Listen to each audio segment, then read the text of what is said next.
चलो, तो सबसे पहले जय हिंद सभी को। बढ़िया है सभी? उम्मीद करता हूँ बढ़िया ही होंगे और रहने भी बढ़िया ही चाहिए। क्यों भाई, सही है कि नहीं? चलो, तो आज हमारे पास एक्सरसाइज कौन सी है? 5वीं एक्सरसाइज है ना? ओके, तो जो बच्चे नए हैं वो बिल्कुल परेशान नहीं हो, है ना, कि ये हो गया वो हो गया। कुछ नहीं हुआ है, पूरा चैप्टर आपका एक्सरसाइज के जरिए से करा दिया जाएगा, है ना? पीछे तक आवाज आ रही है? अब आएगी। चलो, अब आ रही है? अब तो आएगी आएगी। ठीक है, शुरू करें फिर। ओके, देखो 4 एक्सरसाइज हम कर चुके हैं इसकी। अभी हमारे पास कौन सी एक्सरसाइज है? 5वीं।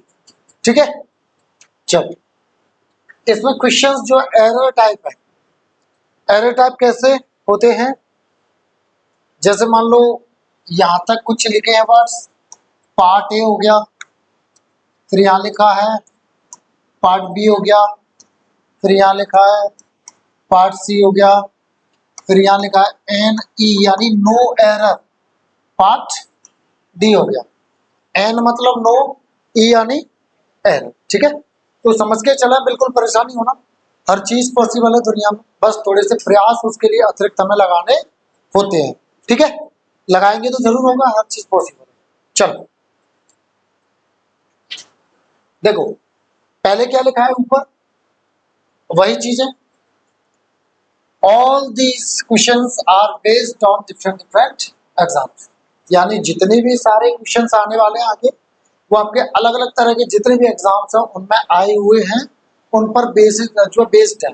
ठीक है, तो बिल्कुल सीरियसनेस के साथ सारे क्वेश्चंस को करके चलें और बिल्कुल हल्के में ना लें। ठीक है, चलो तो मुझे बताओ फिर, पहला क्वेश्चन पढ़ के इसमें किस पार्ट में गलती है और क्या गलती है, बताइए।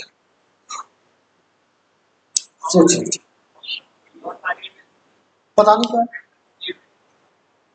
ए में, कितने लोग कह रहे हैं ए में गलती है, कितने लोग कह रहे हैं बी में गलती है, कितने लोग कह रहे हैं तुम ए में भी बी में भी, सी वाले कितने हैं, डी ई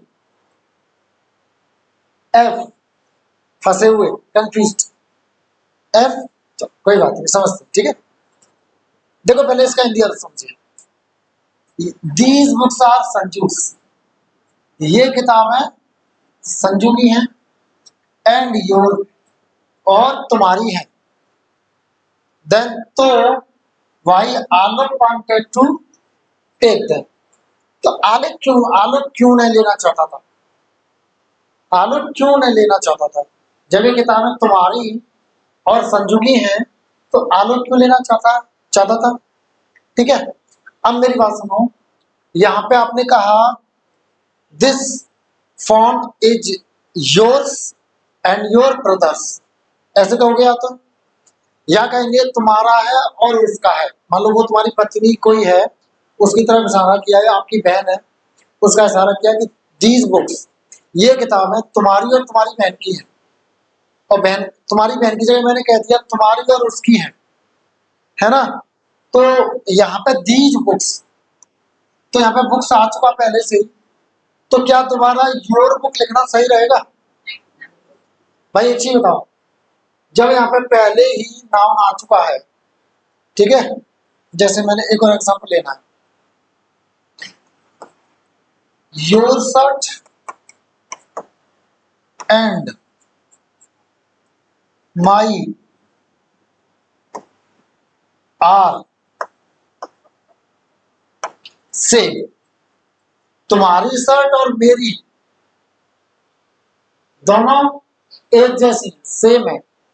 ठीक है, अब मुझे एक चीज बताओ, यहां जब मैंने शर्ट को पहले ही लिख दिया है, तो क्या वाक्य में इसकी पुनरावृत्ति करेंगे? क्या रिपीटिशन करेंगे? नहीं करेंगे। क्यों?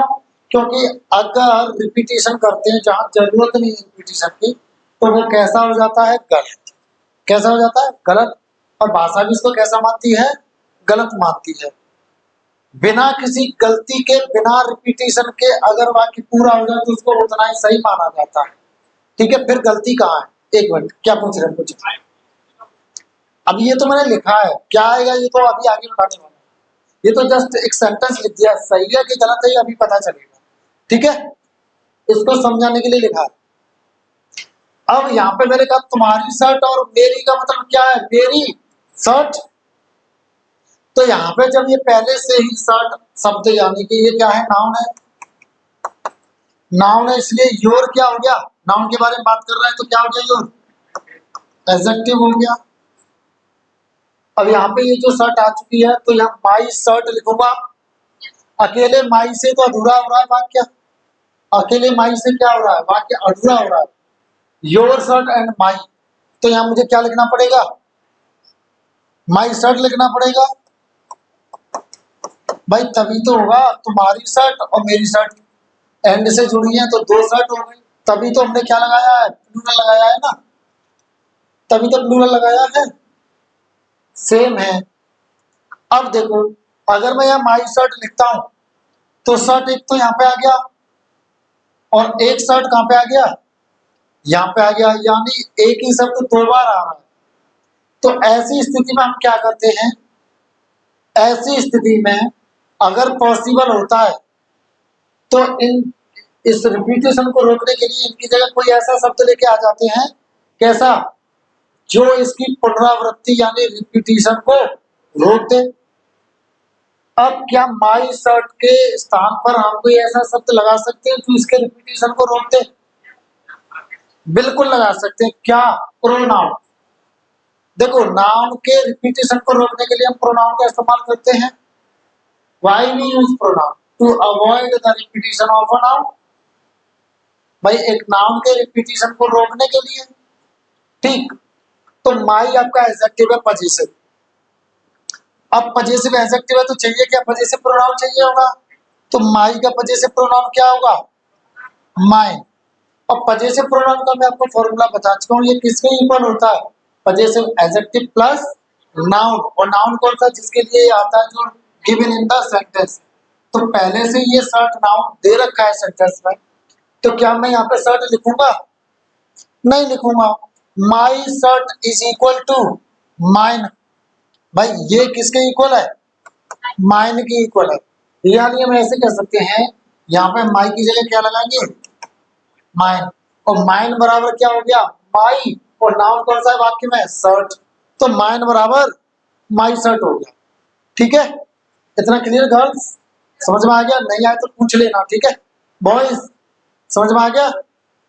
अब बताओ फिर मुझे इसमें एरर क्या है ऊपर वाले में? बताओ क्या होगा? योर्स आएगा? कितने लोग कह रहे हैं योर्स आएगा? ओके, बाकी लोग क्या कह रहे हैं? सर आएगा कुछ ऐसा है, लेकिन पता नहीं ऐसा। कोई बात नहीं, आपको नहीं पता मैं बता देता हूँ। अच्छा देख रहा, मैंने यहाँ पे योर की जगह योर्स लगा दिया। सही है ना? कितने लोग कह रहे हैं कि नहीं सही है? सही नहीं है, मैं ये कह रहा हूँ। कितने लोग कह रहे हैं सही नहीं है? ओके, कितने लोग कह रहे हैं कि सही है? Not okay. कैसे सही हो जाएगा भाई? ये जब पहले से ही पजेसिव है तो फर्स्ट ऑफ पेस लगा करके डबल पजेसिव इसको कैसे लगा सकते हैं? ये वाला तो होता ही नहीं है। तो ये योर्स की जगह कौन सा योर्स लगाएंगे? ये वाला विदाउट अपॉस्ट्रोफी वाला, ये वाला योर्स लगेगा। ठीक है, ये वाला योर्स होता ही नहीं है कुछ। ये अगर किसी ने आपको वाक्य में दे दिया तो गलत करके चले जाना इसको, इसी में गलती है, ये समझो। ठीक है, तो यहाँ पे क्या कर देंगे? योर्स। अब योर्स ये जो मैंने कर दिया ये किसके इक्वल है? ये और बता दो मुझे, क्योंकि पजेसिव एडजेक्टिव आएगा तो हो जाएगा योर। और क्या लगेगा आगे? नाउन। नाउन कौन सा जिसके लिए आ रहा होगा? ये तो किसके लिए आ रहा है? बुक्स के लिए। तो योर बुक्स, यहाँ पे योर्स बराबर क्या है? Your books. ठीक है, योर बुक्स। समझ गए? चलो, तो गलती पता चल गई कौन से पार्ट में हो गई, कहाँ हो गई? इसमें। समझ गए? आगे बढ़ते हैं। थोड़ा सा टफ हो सकता है आपके लिए, बट थोड़ा सा ज्यादा नहीं अगर आप दिमाग लगाओगे तो। इसको देखो जरा, सारे क्वेश्चन आपके एग्जाम्स में आए हुए हैं, तो बिल्कुल हल्के में मत लेना किसी क्वेश्चन को, सीरियसनेस के साथ ही पढ़ा है, ठीक है। हाँ, कोई चला गया क्या यहाँ से? चलो बताओ अगला क्वेश्चन, बताओ।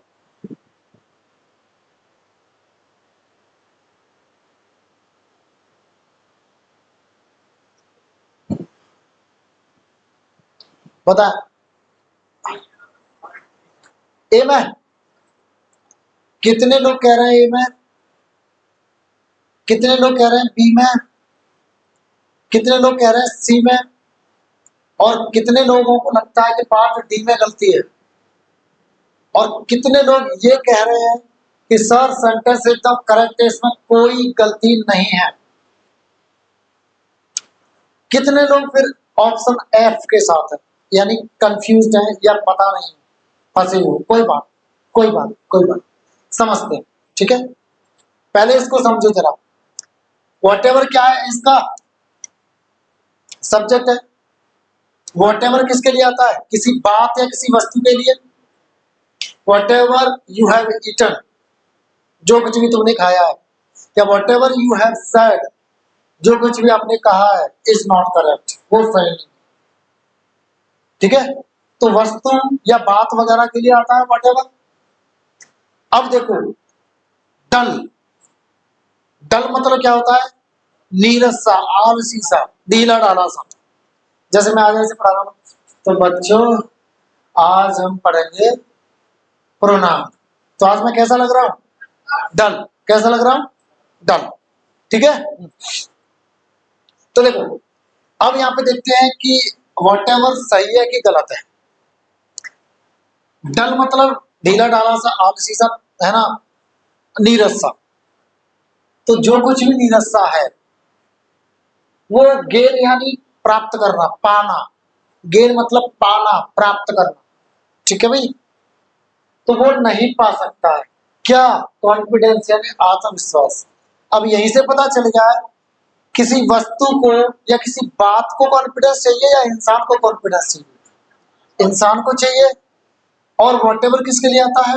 किसी बात या किसी वस्तु के लिए।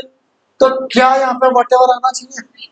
थोड़ा आगे और पढ़ लेते हैं, अगर और भी कंफ्यूजन को दूर करना है तो। किसका कॉन्फिडेंस यानी आत्मविश्वास। कॉन्फिडेंस मतलब आत्मविश्वास या विश्वास, बिलीव वाला नहीं, बिलीव वाला या वो वाला ट्रस्ट वाला नहीं, है ना, वो वाला। किसका? टीचर्स का, अध्यापक का कॉन्फिडेंस नहीं पा सकता, जो ढीला ढाला सा होता है वो। अब सब पता चल गया कि वो कौन है? व्यक्ति। ये वाला कौन है? व्यक्ति, ना कि कोई बात या कोई वस्तु। तो सीधा सीधा आपको यहाँ पता चल रहा है कि यहाँ पे गलती है, वॉटेवर नहीं इस्तेमाल होता है। व्यक्ति के लिए क्या इस्तेमाल करते हैं? हु। हु का मतलब क्या होता है? कौन या कोई। और जो कोई, जो शब्द लगाता है तो वो हो जाता है हु एवर। क्या हो जाता है जो कोई का? Who ever. और जो कोई भी के लिए हु सो एवर। क्या लगाते हैं? Who so ever. आपको कई बार दिखेंगे, ठीक है, और आपको पता नहीं चलेगा। तो यही होता है, अगर एवर लग जाए तो भी लग जाता है, और कोई, जो कोई भी पूरा लग जाए तो सो एवर लग जाता है, ठीक है। व्हाट सो एवर, जो कुछ भी, वॉट एवर जो भी, और व्हाट सो एवर जो कुछ भी, ठीक है, ऐसे शब्द लग जाते हैं। तो हुएवर मतलब जो भी, ठीक है। तो जो भी नीरस होता है या ढीला ढाला होता है, वो नहीं पा सकता विश्वास। किसका? अध्यापक का। बिकॉज क्योंकि नो वन लव्स, कोई भी प्रेम नहीं करता, कोई भी नहीं चाहता है डल स्टूडेंट को। नीरज से स्टूडेंट को, ढीले ढाले से विद्यार्थी को कोई पसंद नहीं करता, ठीक है। ये सेंटेंस आपको भी कुछ सिखा रहा है कि आपको डल नहीं रहना, है ना। हाँ, क्यों? क्योंकि आप डल रहोगे तो आपका माइंड एक्टिवेट की जगह थोड़ा थोड़ा धीमे धीमे धीमे धीमे डीएक्टिवेट होता जाएगा, और सुसुप्त अवस्था में चले जाओगे। आंखें खुली होंगी लेकिन सिर्फ खुली होंगी, वो क्या रहा है आगे नहीं पता होगा, क्योंकि आप सुषुप्त अवस्था में पहुंच के होगे, शेर बन जाते हो ना, क्योंकि शेर खुली हुई आंखों से सो लेता है, तो आप शेर वाली अवस्था में पहुंच जाओगे। तो अभी आपको शेर नहीं बनना, ठीक है, आपको अभी डल नहीं रहना, ठीक है, होना चाहिए निकल जाएगी। वैसे भी ये भाषा है और भाषा बहुत लंबी चौड़ी होती है, हम हिंदी भाषी हैं, हमको हिंदी सही से नहीं आती है, ये तो दूसरों की भाषा है, इसमें थोड़ा एक्स्ट्रा मेहनत करनी पड़ेगी, एक्टिवेट रखना पड़ेगा अपने आप को, हर वक्त रखना पड़ेगा, ठीक है। सो डोंट रिमेन डल, ठीक है, गलती पता चल गई, समझ में आ गया सबके, किस किस के समझ नहीं आया प्लीज पूछिए, सबको आया, आगे बढ़ते बिल्कुल जिसके ना बिल्कुल शर्माए ना, सारे क्वेश्चंस, ये एक चीज और मैं फिर से दोबारा बोलूंगा कि ये सारे क्वेश्चंस आपके किसी ना किसी एग्जाम में आए हुए हैं, उन पर बेस्ड है, ठीक है। चलो अगला देखते हैं, बताइए क्या गलती है इसमें, दिमाग लगाएं तब कर पाओगे, नहीं लगाओगे तो ठीक है कड़बकड़ बम्बे को। बी, ए वाले, बी, सी, सी, डी,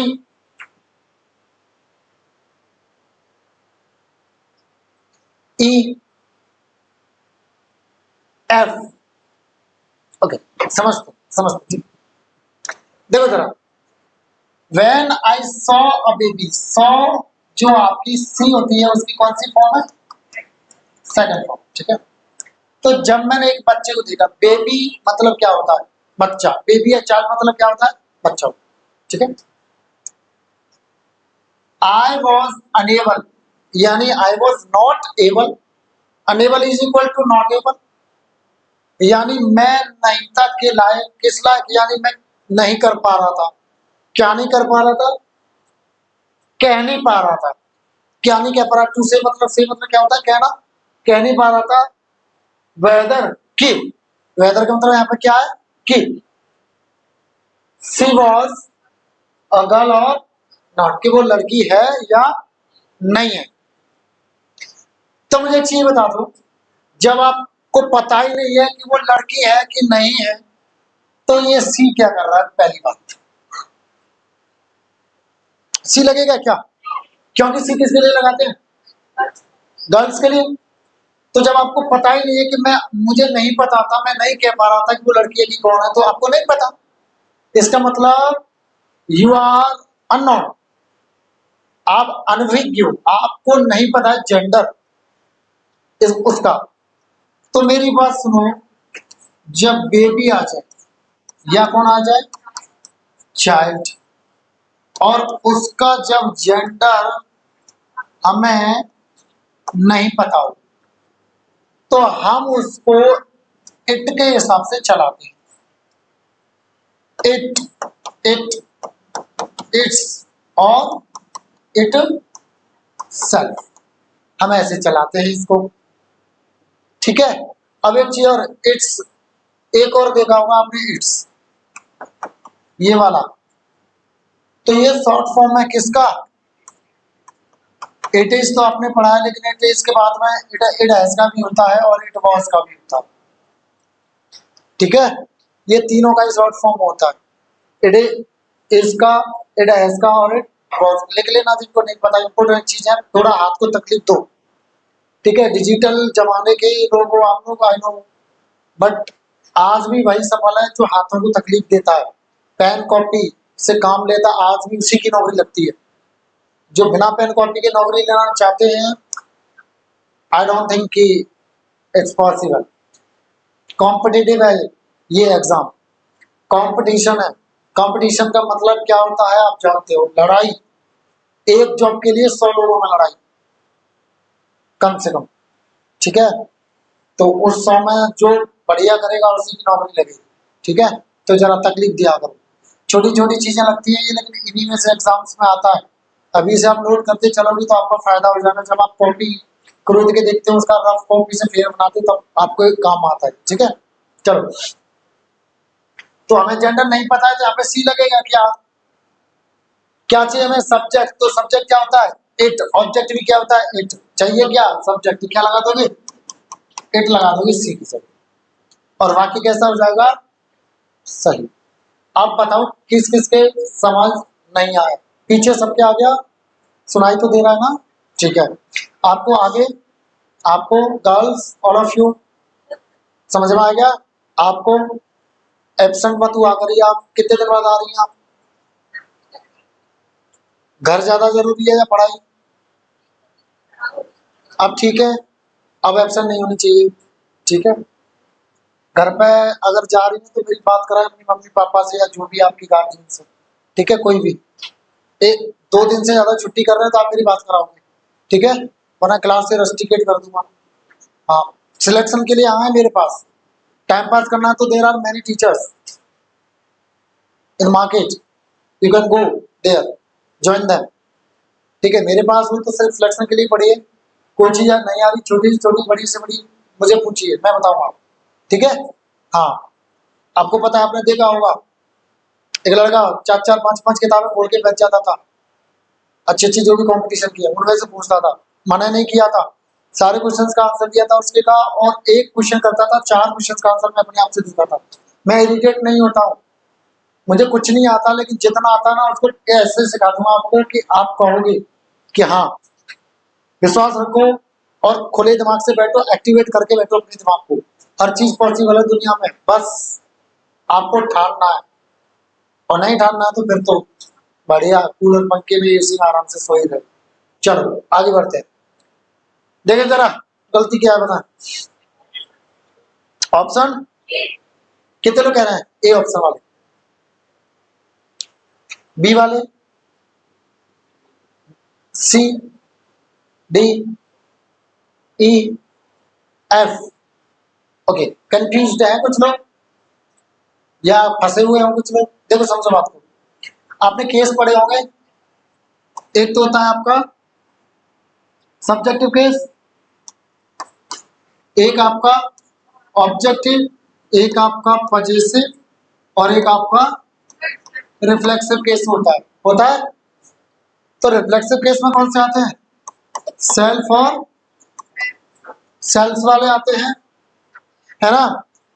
जब ये रिफ्लेक्ट करेगा आपको, अपने आप को, खुद को, ऐसा अर्थ आएगा तो हम रिफ्लेक्सिव केस लगाएंगे। जब अधिकार या संबंध बता रहा होगा तो पजेसिव केस लगाएंगे। जब वाक्य में कर्म यानी ऑब्जेक्ट की जरूरत होगी तो ऑब्जेक्टिव केस लगाएंगे। जब वाक्य में कर्ता यानी सब्जेक्ट की जरूरत होगी तो सब्जेक्टिव केस लगाएंगे। यही तो है कहानी भाई, इतना ही तो है कहानी, बेसिक सी।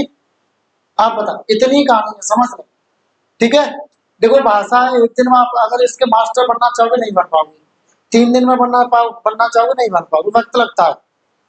ठीक है, आप ये समझो एक ही दिन में आप सब सेट हो गया तो पागल नहीं है चीजें। ऐसे जो लोग करते हैं ये सिस्टम होता है, एक दिन में कितना कर लोगे आप? दिमाग लगाओगे तो थोड़ा सीखोगे, धीमे, एक स्टेप होता है, हर स्टेप पे हम ज्यादा सीखते जाते हैं और एक दिन हम जरूर मास्टर बन जाते हैं उसके। तो समझ के चलें, सारी चीजें कनेक्ट करने की कोशिश करें। जो मैं एक एक शब्द कह रहा हूँ उस पर ध्यान दें और अपनी भाषा में चाहो तो नोट कर लिया करें कॉपी पे, अपनी भाषा में।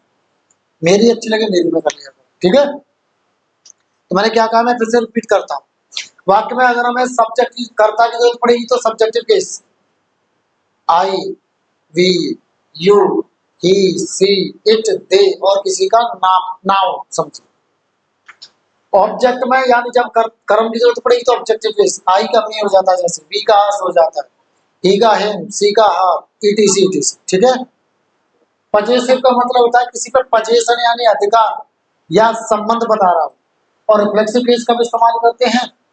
जब अपने आप को, खुद को, स्वयं को ऐसा सेंस आ रहा होगा तब ये केस लगाते हैं।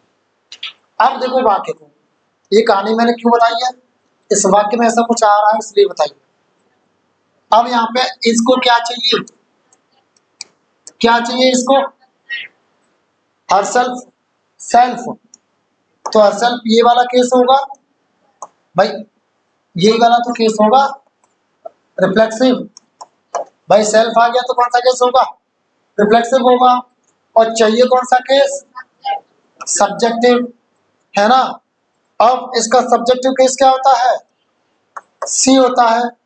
तो क्या यहाँ पे सेल्फ आएगा, क्या आएगा यहाँ पे, सी। अब किताबी भाषा बताता हूँ आपको, किताबों में कैसे लिखा है या इंटरनेट पे कैसे पढ़ा हुआ है, उस पर दिखेगा आपको। इंग्लिश में लिखा होगा reflexive pronoun doesn't work as a subject और एज एन ऑब्जेक्ट। हिंदी में कैसे लिखा होगा, हिंदी में लिखा होगा रिफ्लेक्सिव प्रोनाउन वाक्य का सब्जेक्ट या ऑब्जेक्ट की तरह कार्य नहीं करता है, ऐसे किताबों में लिखा होगा। अब ये आपको रटना पड़ेगा, भाई रटना पड़ेगा कि नहीं, अच्छा ये भी रट लो, रिफ्लेक्सिव प्रोनाउन वाक्य का सब्जेक्ट ऑब्जेक्ट नहीं बनता है, रटोगे ना। बट मैं बताता हूँ आपकी रटन विद्या को खत्म कर दूंगा लगभग, कोशिश कर रहे हैं आप समझने की। क्यों नहीं आएगा सब्जेक्ट या ऑब्जेक्ट की तरह, क्योंकि ऑब्जेक्ट की जरूरत पड़ेगी तो हम ऑब्जेक्टिव केस लगाएंगे, सब्जेक्ट की जरूरत पड़ेगी तो सब्जेक्टिव केस लगाएंगे। तो इसको रटने की क्या आवश्यकता है, समझ लो ना। वाक्य में सब्जेक्ट चाहिए तो इस वाले में से लगाएंगे, ऑब्जेक्ट चाहिए तो इस वाले में से लगाएंगे, तो फिर क्यों सब्जेक्ट की तरह या ऑब्जेक्ट की तरह काम करेगा। तो रटने वाली क्या बात है इसमें, समझने वाली बात है सारी। बताओ आप, है कि नहीं है। इस चीज को आप चाहो अपनी भाषा में नोट कर सकते हो, या चाहो तो बाद में यूट्यूब पर वीडियो देख करके पॉज करके नोट कर सकते हो। जो बच्चा नहीं है जुड़ा हुआ हमारे चैनल पर, वो प्लीज जुड़ जाओ, है ना। नीलसन अकेडमी नाम से आपका यूट्यूब चैनल है, DEMY है ना, नीलसन अकेडमी नाम से यूट्यूब चैनल है, सभी क्लासेस पढ़ी है ना। और ये प्रोनाउन देखना है डिटेल में तो आपका प्रोनाउन की क्लास 4 पढ़ी होगी यूट्यूब पर, प्रोनाउन 4 पढ़ा होगा, ये वाला वीडियो देख लें और अच्छे से समझ में आ जाएगा, ठीक है। अभी पूरा खोल के समझाऊंगा तो बहुत लंबी क्लास हो जाएगी, है ना। तो इस वजह से सारी क्लासेस पढ़ी हुई हैं, आप यूट्यूब पर देख लें, आपको अच्छे से समझ में आ जाएगा। फिलहाल ये भी आपके दिमाग से बाहर नहीं जाएगा। अगर आप सीखने आए हो, सीरियसली पढ़ने आए हो, तो आप सारी चीज समझ के जाओगे, 100% नहीं तो 50% समझ के जाओगे, 60, 70, 80 जितना आप दिमाग लगाओगे उतना सीख के जाओगे। 50% से कम कोई सीख के नहीं जाएगा, समझ के नहीं जाएगा, कुल मिला की बात है। और पहले दिन ही अगर आप 50% समझ रहे हो ना चीजों को, तो समझ लो अगले 1 महीने में आप काफी कुछ एक्सपर्टाइज हासिल करने वाले हो, ठीक है। तो जरा दिमाग खोल के बैठे, ठीक है। चलो देखते हैं अगला क्वेश्चन, बढ़े आगे। ओके, देखें, फॉर दोज, उनके लिए। अब देखो दोज किसका प्लूरल है, दैट का। और दीज किसका प्लूरल होता है, दीज, दिस का होता है, दैट का दोज है। अब ये दिस दैट शब्द क्या होते हैं, सच भी हुआ द सेम भी हुआ, ये क्या बताते हैं, यह दिस, वह दैट, ये दिस, वो दोस। मैं क्या कर रहा हूं, पॉइंट आउट कर, मैं क्या कर रहा हूं, इशारा कर, मैं क्या कर रहा हूं, किसी के बारे में बात कर, किसी को इंगित कर रहा हूं। और जो पॉइंट आउट करते हैं, इशारा करते हैं, इंगित करते हैं, वो कौन से प्रोनाउन या एडजेक्टिव होते हैं, डेमोन्स्ट्रेटिव। डेमोन्स्ट्रेट का मतलब होता है किसी की तरफ पॉइंट आउट करना या इंगित करना या इशारा करना, ठीक है। डेमोन्स्ट्रेट, है ना, ये होता है ना। इसका एडजेक्टिव होता है डेमोन्स्ट्रेटिव। तो डेमोन्स्ट्रेटिव प्रोनाउन या डेमोन्स्ट्रेटिव एडजेक्टिव में क्या आते हैं, दिस दैट दिस दोस, सच और द सेम भी आते हैं। अब यहां पर देखो, फॉर दोज, उनके लिए, किनके लिए, जो रहते हैं बाय देमसेल्व्स। बाय देमसेल्व्स का मतलब है अलोन, उनके लिए जो अकेले रहते हैं, अलोन यानी अकेले रहते हैं। टेलीविजन बोले तो टीवी, प्रोवाइड्स यानी देती है, अ गुड कंपनी एक अच्छा साथ।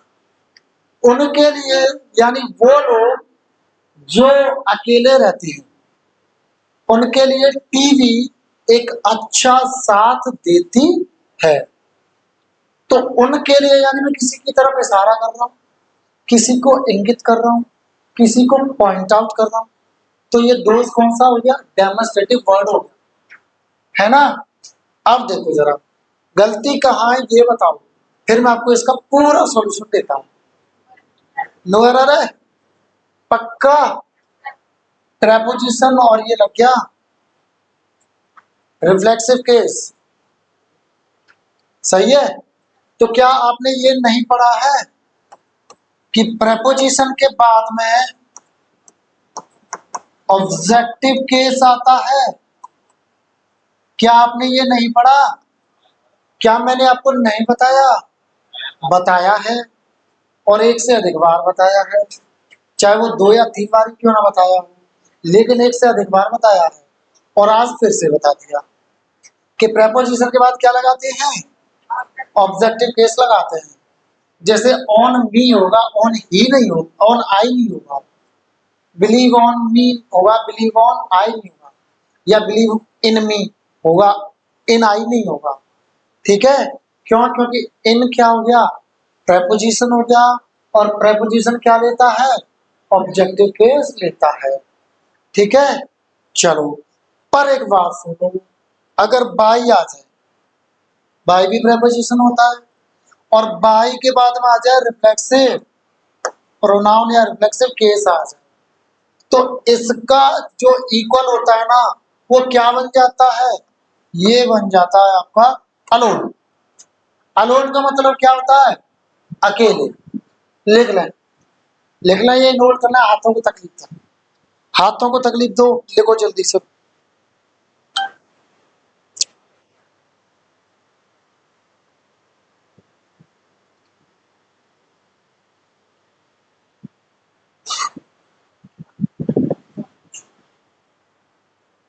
ठीक है, अब देखो, वैसे अलोन एडवर्ब और एडजेक्टिव दोनों होता है, लेकिन यहाँ पे किसके बारे में बात कर रहा है? लिव। लिव क्या है? वर्ब। तो यहाँ पे अलोन को क्या माना जाएगा? एडवर्ब। अब सुनो, मैं यहाँ पे बाई देमसेल्व्स को रिप्लेस करूंगा ना, तो मैं यहाँ पे अलोन लिख सकता हूँ। पर अगर यहाँ बाई देमसेल्व्स भी है, तो इसका मतलब ये भी सही है, क्योंकि ये इसके इक्वल है, और रिपीट किसी को कर नहीं रही है, तो यहाँ पे प्रोनाउन वगैरह की ऐसी कोई दिमाग लगाना नहीं है। ठीक है, तो for those who live alone या for those who live by themselves एक ही बात है। ठीक है, उनके लिए जो अकेले रहते हैं। टेलीविजन क्या है? सिंगुलर है, और सिंगुलर है तो सिंगुलर होता है तो वर्ब में क्या लेता है? एस या ईएस लेता है, तो इसलिए ये सब्जेक्ट की तरह कार्य कर रहा है, तो प्रोवाइड में एस ले लिया। प्रोवाइड का मतलब होता है प्रदान करना, देना। ठीक है, मुहैया कराना, एक तरह से कह सकते हैं। ठीक है, हाँ, आगे बढ़े। कंपनी का मतलब होता है साथ, संग। कंपनी का मतलब होता है साथ, संग। ठीक है, लिख लें। और इससे पहले अगर मैं अगर इसको मैं अकंपनी कह दूं, तो वो क्या बन जाएगा आपका? वो वर्ब बन जाएगा। लिख लें, ठीक है, लिख लें। अकंपनी का मतलब क्या होता है? साथ देना, है ना, वर्ब बन जाएगा इसका। और स्पेलिंग क्या रहेगी इसकी? ए सी और लगा देना पहले, बाकी पूरी सेम नहीं है।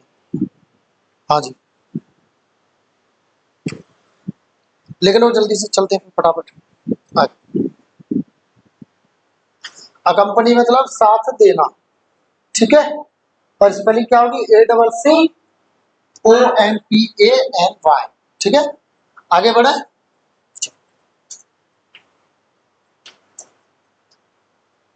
देखें जरा, अगला क्वेश्चन देखें और मुझे गलती बताएं। बताएं, बताइए क्या होगा? B. I don't know. A वाले कितने हैं? बी वाले ग्रेट, सी वाले, डी वाले बढ़िया, ई है क्या? हाँ, ई वाले, एफ वाले। चलो देखते हैं। डी वाले कितने थे? गलत है, आप लोग गलत, ठीक है। ऑन दैट डे का मतलब क्या गलती है इसमें? उस दिन, उस दिन, दैट डे यानी उस दिन। और दिन के लिए क्या लगाते हैं? ऑन। भाई डे के लिए क्या लगाते हैं? डे और डेट के लिए क्या लगाते हैं? ऑन। तो यहाँ पे तो कोई गलती नहीं होनी चाहिए, है भी नहीं, तो ये तो एकदम सही है, ठीक है। अनफॉर्चुनेटली का मतलब है दुर्भाग्यवश। अनफॉर्चुनेटली का मतलब होता है दुर्भाग्यवश, और फॉर्चुनेटली भाग्यवश, ठीक है। या दुर्भाग्यपूर्ण भी कह सकते हो, या कॉमा लगेगा, ठीक है। I can't come to your wedding, दुर्भाग्यवश, दुर्भाग्यपूर्ण, मैं आपकी शादी में नहीं आ सकता। बिकॉज, क्योंकि my exam begin on that day, उस दिन मेरे एग्जाम शुरू हो रहे हैं। आई थिंक आप लोग डी में इसलिए गलती कर रहे हो, आप ऑन को शायद फ्रॉम से रिप्लेस करना चाह रहे हो और दिमाग लगा रहे होगे उस दिन से। ऐसा, मेरी बात सुनो, आप दिमाग सही लगा रहे हो, पर एग्जाम में आप एग्जाम किसी दिन से कुछ शुरुआत होने की बात हो रही है किसी क्वेश्चन में, तो फ्रॉम मत लगाना। क्या लगाओगे इस तरह के क्वेश्चंस में? ऑन लगाओगे, ठीक है। क्या लगाओगे? ऑन लगाओगे, ठीक है। तो यहाँ कोई गलती नहीं। अब देखो जरा, योर्स क्या है? प्रोनाउन है, पजेसिव प्रोनाउन। और पजेसिव प्रोनाउन बराबर क्या होता है? पजेसिव एडजेक्टिव, यानी योर्स का योर प्लस नाउन। और नाउन कौन सा? किसी नाउन के लिए आया है क्या भाई? किसी नाउन के लिए आया है क्या? या कोई नाउन आया है क्या ऐसा जिसके लिए आया हो? तो फिर हम यहाँ पे प्रोनाउन कैसे लगा सकते हैं? फिर हम यहाँ प्रोनाउन लगाएंगे क्या? नहीं। फिर क्या चाहिए? देखते हैं वाक्य के हिसाब से क्या चाहिए। आगे क्या दे रखा है? वेडिंग। वेडिंग बोले तो शादी, यानी ये क्या है? नाउन। और ये योर किसके बारे में बात कर रहा है? शादी, तुम्हारी शादी। दुर्भाग्यवश मैं तुम्हारी शादी में नहीं आ सकता। तो तुम्हारा शब्द किसके बारे में बात कर रहा है इसके में? ये क्या है? नाउन। नाउन के बारे में कौन बात करता है? कौन मॉडिफाई करता है नाउन? नाउन प्रोनाउन को कौन मॉडिफाई करता है? एडजेक्टिव। तो इसका मतलब हमें यहाँ प्रोनाउन चाहिए? नहीं चाहिए। क्या चाहिए? एडजेक्टिव। तो योर्स का एडजेक्टिव क्या होता है? यू।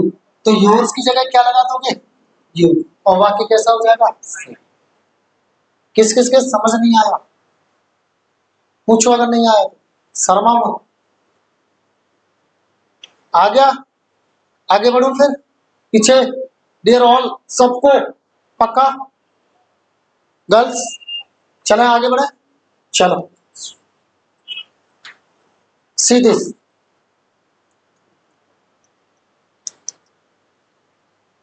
चलो आगे देखो। None of the two questions is correct, दोनों ही क्वेश्चंस में से कोई भी सही नहीं। सो इसलिए I am unable to solve them problem. तो मैं अक्षम हूं, यानी मैं नहीं कर पा रहा हूं, क्या? सॉल्व नहीं कर पा रहा हूं उनको ठीक तरह से, प्रॉपरली यानी ठीक तरह से। बताएं क्या गलती है? हाँ, ए में गलती है। कितने लोग कह रहे हैं में गलती है? ए में गलती है। अच्छा, बी वाले कितने? ओके, बी, सी, डी, ई, एफ, नो एरर आपका, ठीक है। बी, बी में क्या गलती है? आर लगा दूंगा मैं, है ना? आप ये करे होगे शायद, है ना? ओके, तो आपने लगाया आर। चलो देखते हैं आर लगेगा कि एस। तोड़ ले। चलो पहले नन को ले, सब्जेक्ट क्या है यहाँ पे? नन तो है, या टू क्वेश्चन है? पक्का? तो नन को तोड़ ले। दो तीन तरह से तोड़ लूंगा मैं इसको, ठीक है। None is equal to no plus one, ठीक है। इसको भी तोड़ ले। चलो तोड़ते हैं इसको। पहले इसको तोड़ने के लिए हम करेंगे नो को तोड़ते हैं। तो नो क्या होता है? नॉट प्लस एनी होता है, तो लिख ले आगे, पहले नो का लिख लेते हैं, नॉट प्लस एनी। अब प्लस में क्या लगा है, 1, तो वाक्य का सब्जेक्ट कैसा हो गया, 1 कैसा होता है, तो क्या हम यहाँ पे आर लगाएंगे। अब क्लियर हो गया आपका, हमेशा याद रखना। बाकी किसी पार्ट में कौन, सी में कौन बता रहा था, एक बच्चे का हाथ उठा था शायद, डी में कौन बता रहा था, ओके, ई आपको सही लग रहा है, किसने ई में उठाया था, हाथ उठाया था किसी ने, चलो जो भी है। देखो मेरी बात को समझो, यहाँ पे पता है क्या करना पड़ेगा, ये क्वेश्चन आपको बिल्कुल लो एरर लग रहा होगा, मैं भी समझता हूँ इस बात को कि लो एरर लग रहा होगा, कोई दिक्कत नहीं है, वर्ब सिंगुलर है, बाकी सब ठीक है, कोई दिक्कत नहीं। आई के साथ में एम लगाया, एम टू, टू आपका इन्फिनेटिव होता है तो वर्ब की फर्स्ट फॉर्म लेता है, तो फर्स्ट फॉर्म ले ली, कोई दिक्कत नहीं है ना। और सॉल्व वर्ब है तो उसके बारे में प्रॉपर बात कर रहा है, प्रॉपर एडजेक्टिव होता है, ली एडवर्ब हो गया तो एडवर्ब की वर्ब की बात करता है तो वाक्य एकदम सही है। और टू के बाद में आया क्वेश्चन, तो प्लूरल बनेगा, प्लूरल भी बना है ना। अब यहाँ पे ऑफ का मतलब क्या है, में से तो दोनों में से कोई सही नहीं है, तो इसलिए भी कोई दिक्कत नहीं है इसमें। लेकिन आपने थोड़ा सा दिमाग के दरवाजे पूरी तरह नहीं खोल पाए। क्यों नहीं खोल पाए, मैंने आपको प्रोनाउन कराया था, कौन सा, डिस्ट्रीब्यूटिव प्रोनाउन कराया था, क्या आते हैं उसमें, इधर, नीदर, नन, एनी या एनीवन, ऐसा कराया था, ठीक है। तो मैंने आपको क्या कराया था, ईदर और नीदर कितने के लिए करते हैं हम इस्तेमाल, और दो से अधिक के लिए एनी या नन, एनी, एनीवन या नन का इस्तेमाल करते हैं, ऐसा ही तो बताया था। तो प्रभु जरा दिमाग के साथ साथ पूरे, पहले तो दिमाग को खोलते पूरा, और उसके साथ साथ आंखों को खोला तो सही, लेकिन पूरा नहीं खोला। जरा एक बार फिर से देखना वाक्य को, जरा एक बार फिर से देखना वाक्य को, वाक्य सही है, क्या गलती है, नन में, किसमें गलती है, क्यों, क्योंकि कितने क्वेश्चंस, तो क्या नन आएगा, तो क्या आएगा, नीदर। आप समझ गए, पक्का, तो दिमाग और आंख को प्रॉपर खोल के बात किया करें, ठीक है, नहीं तो इजी से इजी चीज टफ बनने में समय कहाँ लगता, बताओ। ये तो बस दिमाग और आंख खोलने वाली बात है, और ना टफ भी है ये और इजी भी है ये, ठीक है। आगे बढ़े, चलो आगे बढ़ते हैं।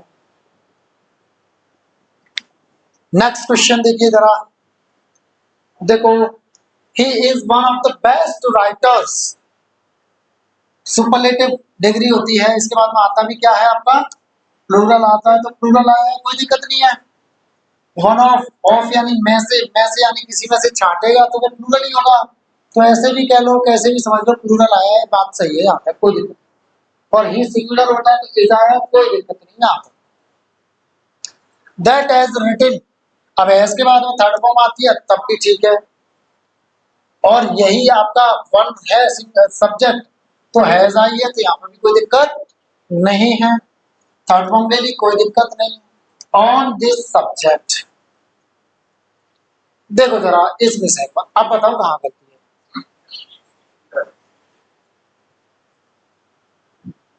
पक्का देख लो क्या गलती है, हाँ पक्का, ऐसा दिमाग तो नहीं लगा रहे कि ये सब्जेक्ट इसका वन और इसलिए सिंगुलर हो जाएगा, पक्का, ऐसा लगाओगे तो गलती करेंगे आप। ये क्या है, गलत है, गलत है, क्यों गलत है, मैंने आपको बताया था, एंटीसीडेंट बताया था, एंटीसीडेंट क्या होता है, यस, पूर्व वर्ती, यानी पूर्व यानी पहले, वर्ती यानी आया हुआ, किसके, रिलेटिव प्रोनाउन, दैट क्या है आपका, दैट है आपका रिलेटिव प्रोनाउन, यानी कंजंक्टिव प्रोनाउन भी कह सकते हैं, यानी कनेक्टिव प्रोनाउन भी कह सकते हैं, इसको जोड़ने वाला प्रोनाउन, ठीक है। इस वाले पार्ट को इस वाले पार्ट से ये जोड़ रहा है, कौन, ये। अब इसके बाद में ये किताबों में लिखा होगा ये सब्जेक्ट की तरह कार्य करता है, लेकिन सिर्फ दिखने के लिए सब्जेक्ट होता है। क्यों? क्योंकि दैट के बाद हम सिंगुलर भी वर्ब ले लेते हैं और प्लूरल भी लेते हैं। अब अगर दैट सब्जेक्ट होता तो एक ही तरह का होता ना, ही के साथ कभी प्लूरल वर्ब देखी है क्या? दे के साथ कभी सिंगुलर वर्ब देखी है क्या?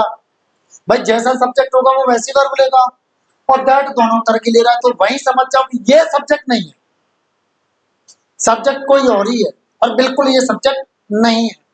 पर आपको समझाने के लिए या पता नहीं क्यों ऐसा लिख दिया जाता है। अब फिर सब्जेक्ट कौन होगा? अब सब्जेक्ट डायरेक्टली इनडायरेक्टली आपका ये सब्जेक्ट। अब आप दिमाग लगाओगे कि सर यहाँ पे तो सब्जेक्ट ये था, ये तो एक तरह से ऑब्जेक्ट की तरह कार्य कर रहा है। तो मेरी बात सुनो, इनडायरेक्टली सब्जेक्ट इस क्रिया का यही होगा, क्योंकि एंटीसीडेंट, इसका एंटीसीडेंट कौन है? राइटर्स। पूर्ववर्ती कौन है दैट का? राइटर्स। क्या होता है पूर्ववर्ती?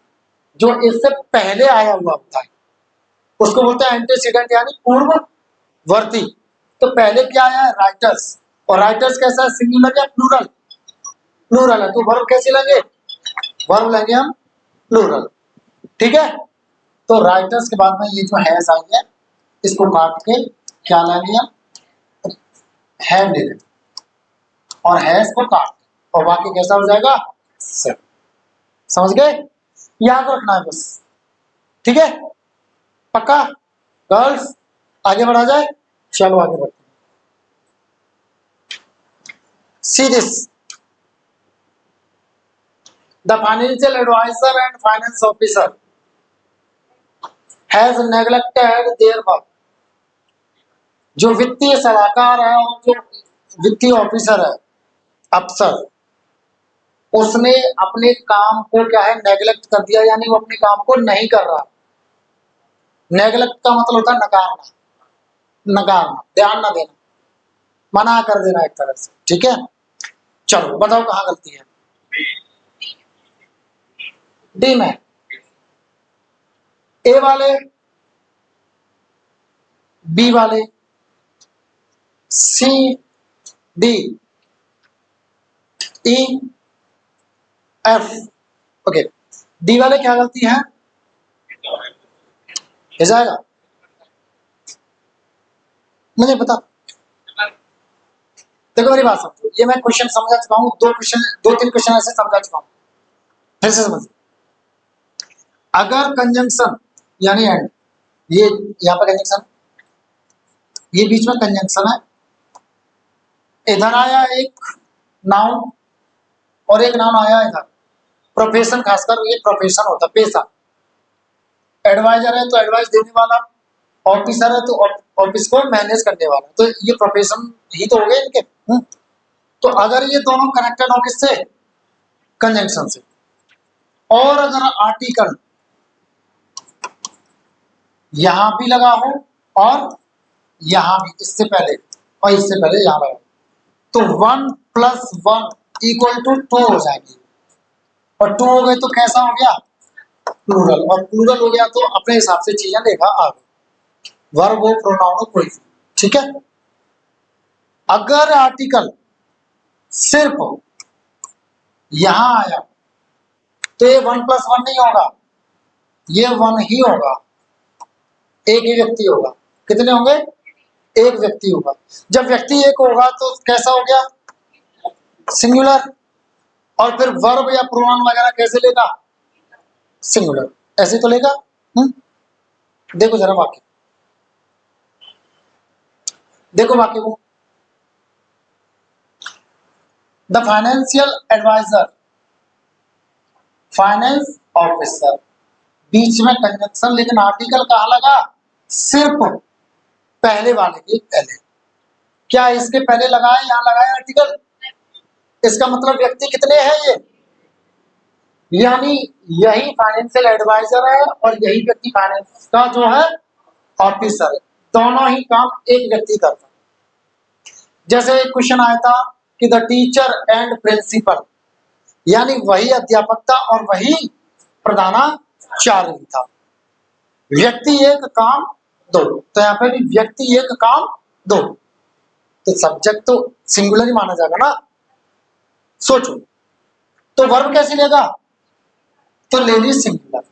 अब हैज किसकी फॉर्म है और इसका नेम होता अपने बाद क्या लेता है, वर्ब की, तो इसलिए इसने क्या ले ली, था। आ जाओ आगे। देयर का मतलब क्या है, दे, और दे बोले तो, और चाहिए कैसा, और इनका में जेंडर भी नहीं पता।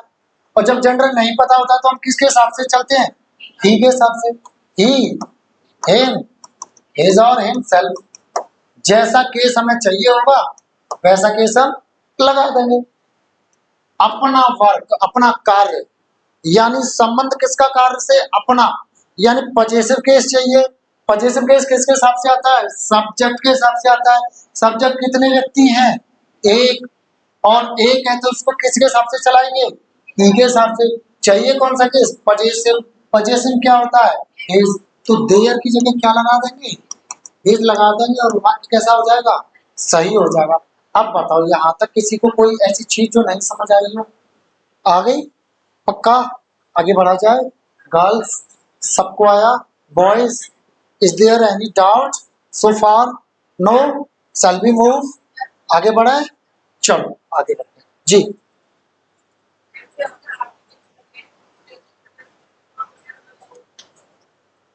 जैसे एक ही बात है, ये देखो, पजेसिव केस लगे या आर्टिकल लगे, ये दोनों होते क्या है आपको पता है, एडजेक्टिव। अगर ऐसे आएंगे ना दोनों एडजेक्टिव, आर्टिकल भी एडजेक्टिव होता है, आपको पता है, दोनों एडजेक्टिव है, तो दोनों आएंगे तो वो नाउन के लिए आएंगे। अब दोनों ही एडजेक्टिव है तो नियम दोनों का कैसा रहेगा, यहाँ पे सेम रहेगा। यही नियम आप, यही नियम फॉलो कर देना, ठीक है, यही नियम लगा देना वहां पे, ठीक है, पक्का, ठीक है, आगे बढ़ते, आगे देखो, अगला क्वेश्चन।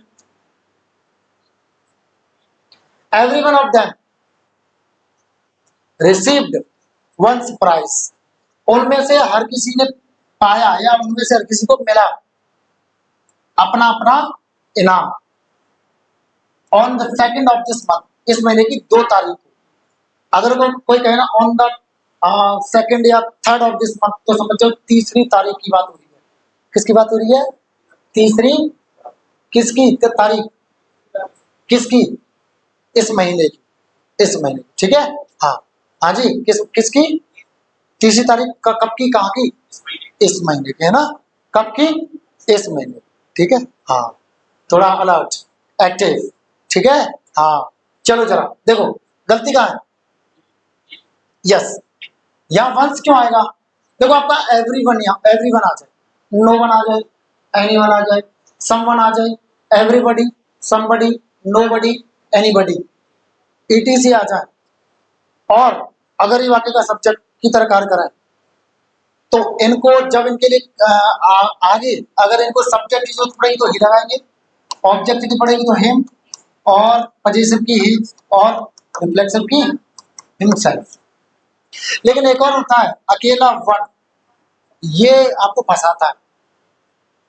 इसकी क्या कहानी है, ये लगाएगा वन, वन, वंस और वन सेल्फ, ये इस हिसाब से चलेगा, ठीक है। यहाँ पे क्या है, एवरीवन, और यहाँ क्या लिया है, वंस। इसकी जगह क्या लगा, अपस्ट्रोफ, ये अपस्ट्रोफ केस लगा तो पजेसिव केस चाहिए। पजेसिव केस क्या होता है, तो क्या लगा दोगे यहाँ पे, बाकी कैसा हो जाएगा, ठीक है, आगे बढ़ा, चलो सी दिस, देखें, व्हेनेवर यू स्पीक, जब कभी तुम बोलते हो, टेक केयर, ध्यान रखो कि other are not hurt by your words, कि दूसरे लोग तुम्हारे शब्दों से आहत न हो, उनको आघात न पहुंचे, वो दुखी न हो, उनको चोट न पहुंचे, ठीक है। अच्छा, ये दिल वाला हर्ट है या चोट वाला हर्ट है, दिल वाला कौन सा होता है, ये यस, ये होता है HER। चलो आगे बताओ, गलती बताओ। देखो अदर का प्लूरल क्या होता है? अदर्स। और चाहिए भी क्या हमें यहाँ पे? प्लूरल। तो अदर की जगह क्या कर दोगे? others। कि दूसरों को आहत, दूसरे आहत ना हो, ऐसा बोलो दूसरे आहत ना हो। तो दूसरे यानी एक से लिख लो, तो अदर्स चाहिए ना कि अदर। ठीक है, हाँ चलो आगे बढ़ा। ठीक है, सी दिस, इसको देखें, देखें और बताएं कुछ, बताइए।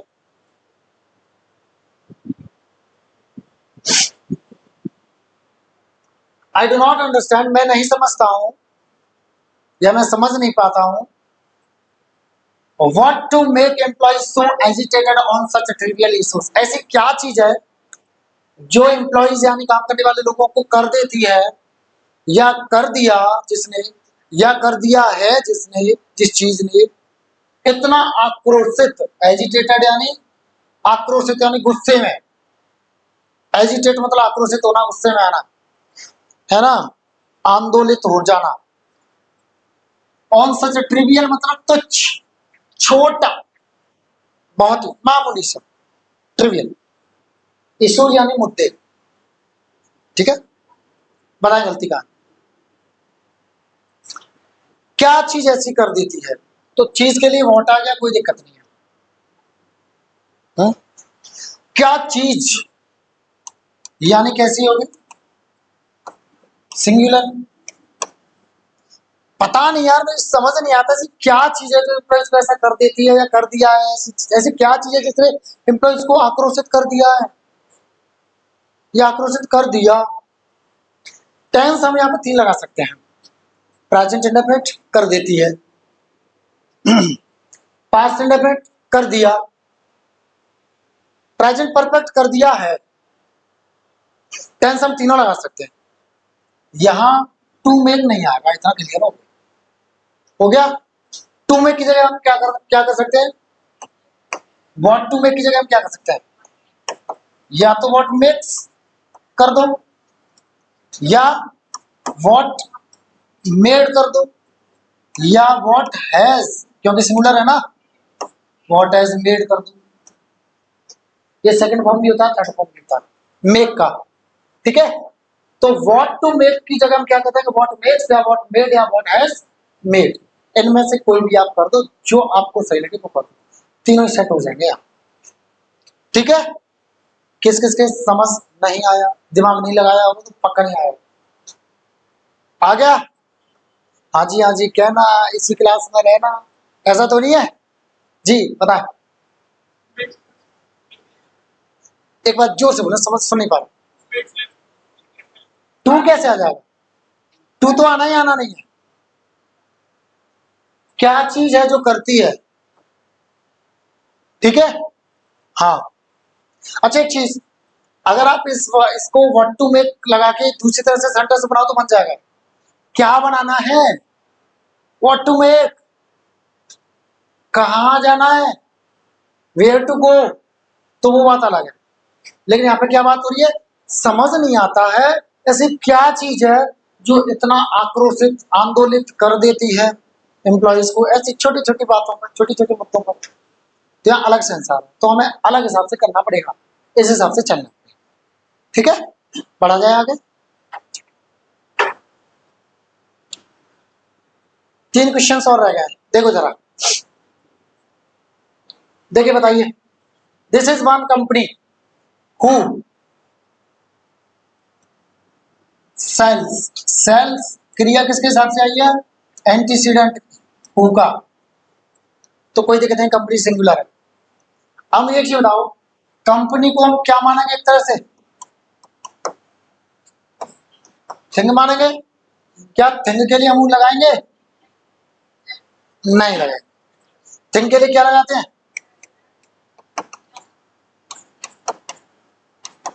ठीक है, हाँ, तो हु की जगह रिप्लेस कर दीजिए। ठीक है, चलो सिंपल है, ज्यादा कुछ नहीं। आगे बढ़ते हैं। अगला देखो, the boy whom you thought, देखो इसका नियम समझ, मैंने आपको बताया था अगर वाक्य में सारी क्रियाओं के अपने अपने कर्ता हैं तो फिर हमें whom लगाना पड़ेगा। अगर कोई क्रिया ऐसी रह रही है जिसका कर्ता नहीं है तो सब्जेक्ट चाहिए, उसको सब्जेक्ट होता है आपका whom, तो who लगा देना। अब देखो जरा वाक्य, अगर सारी क्रियाओं के अपने अपने करता है तो whom अपनी जगह सही है। अगर कोई क्रिया ऐसी रह गई है जिसका सब्जेक्ट नहीं है तो whom की जगह क्या लगा दोगे, देख लो। द बॉय, अब द बॉय की वर्ब की नहीं पता कहाँ है। whom you thought, thought think का सेकंड फॉर्म है, तो थॉट वर्ब किसकी हो गई, यानी इसका सब्जेक्ट अपना अपने पास है। वॉज एन एंजल, एक वर्ब तो ये रही। टर्न्स आउट, एक टर्न है वर्ब, है ना, बताओ।